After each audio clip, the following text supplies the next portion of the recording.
मय्यासक्त मनाः, जो नाम जप है, मंत्र जप है, जब इसको हम निरंतर करते हैं तो हमारी आसक्ति होने लगती प्रभु में। इसमें ये वर्णन किया गया, कोई भी नाम या कोई भी मंत्र सिद्ध तभी होगा जब वो गुरु से प्राप्त हुआ है, गुरुमुख से।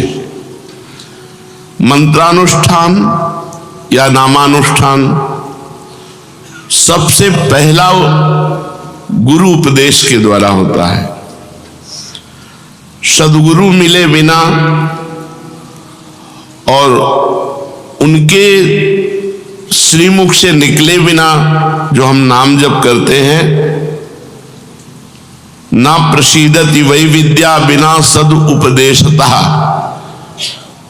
बिना सदगुरु के उपदेश के कोई भी विद्या या कोई भी नाम सफल नहीं होता, सिद्ध नहीं होता। श्रुति भी आज्ञा करती है, तद विज्ञानार्थम सा गुरुमेवाभिगच्छेत् समित पाणी श्रोत्रियम ब्रह्मनिष्ठम। श्रोत्री ब्रह्मनिष्ठ गुरु के पास कुछ समिधा लेकर जाए, उनकी शरण में हो और उनके श्रीमुख से उपदेश सुने, जो नाम मंत्र का उपदेश करें उसका अनुष्ठान करें। किंतु गुरु कैसा होना चाहिए, इस विषय में प्रायः चर्चा नहीं होती।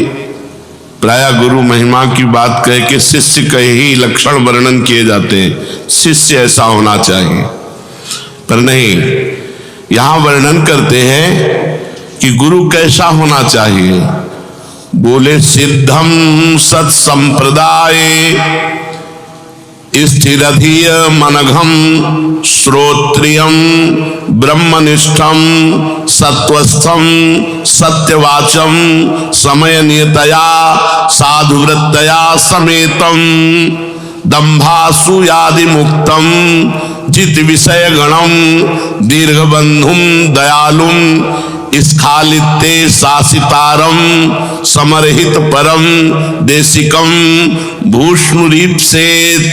कैसा गुरु होना चाहिए? बोले ऐसे गुरु की खोज करके ऐसे गुरु के मुख से नाम और मंत्र सुनना चाहिए। कैसे गुरुदेव हो?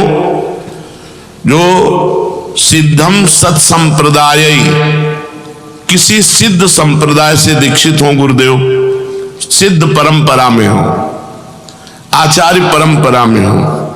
पहले ये जाने कि हमारे गुरुदेव किस आचार्य परंपरा में, आचार्य परंपरा में है या नहीं। अगर नहीं तो हमारा शास्त्र आदेश नहीं करता, आदेश करता है आचार्य परंपरा से। सिद्धम सत संप्रदाय स्थिर धीय मनघम, जो निष्पाप महापुरुष किसी सिद्ध संप्रदाय से दीक्षित हो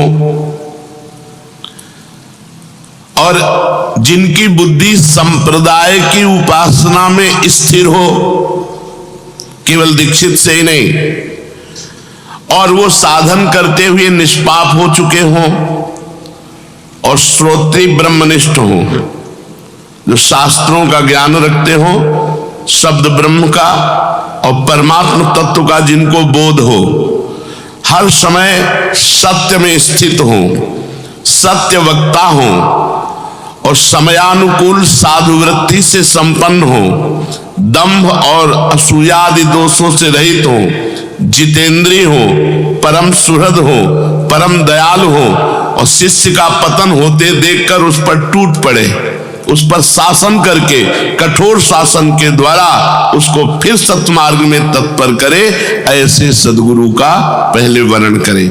मय्यासक्त मना होने के पहले हमें जो मंत्र जप करना है, नाम जप करना है, वो सदगुरु से प्राप्त करना है। ऐसे सदगुरुदेव का संबंध हो जाए तो शिष्य की साधना आबाद हो जाती है, निर्विघ्न हो जाती है। गुरु कृपा से वो साधन पथ पर जो नाम मंत्र मिला, केवल गुरु जी के श्रीमुख से जो मिला है, वही हमारी साधना होनी चाहिए। गुरु कृपा के बिना तो हरि अनुग्रह भी व्यर्थ हो जाता है। गुरु कृपा के बिना हरि कृपा भी व्यर्थ हो जाती है। जैसे कमल को विकसित करने वाला सूर्य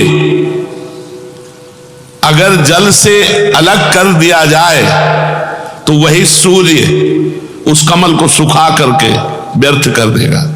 जल का संयोग, गुरु का संयोग, हरि कृपा, सूर्य प्रकाश।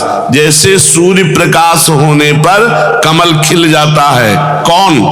जो जल के संयोग में है।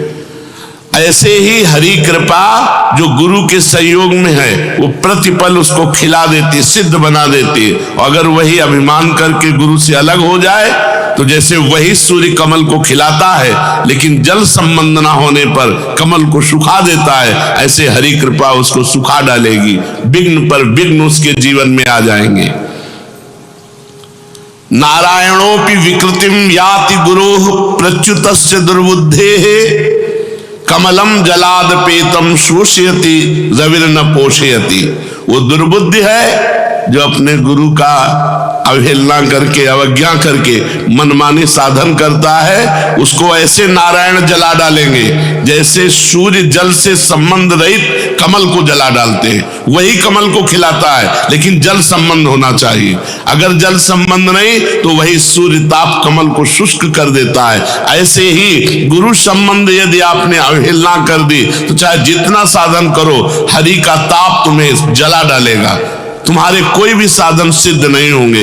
इसलिए सबसे पहला गुरु चरणों का आश्रय और गुरु मुख से निकला हुआ नाम मंत्र का अनुष्ठान किया जाए और आचरणों की शुद्धि। ये 12 बातें हैं। यदि ये 12 बातें हैं तो आपका नाम मंत्र बहुत जल्दी सिद्ध हो जाएगा। पहला बात, गुरु के द्वारा मिला हुआ नाम मंत्र होना चाहिए। फिर ये 12 आचरण होने चाहिए। ये 12 आचरण अगर हैं तो साधक साधन संपन्न माना जाता है। पहला अहिंसा, दूसरा सत्य, तीसरा आस्तेय, चौथा ब्रह्मचर्य, पांचवा सार्वभौम प्रेम, छठवां समस्त भूतों के हित में रत रहना, सातवां समत्व भाव, आठवां घृणा का भाव, 9वां निष्कपटता, 10वां दया, 11वां क्षमा और 12वां निरहंकारता। ये 12 लक्षण हैं।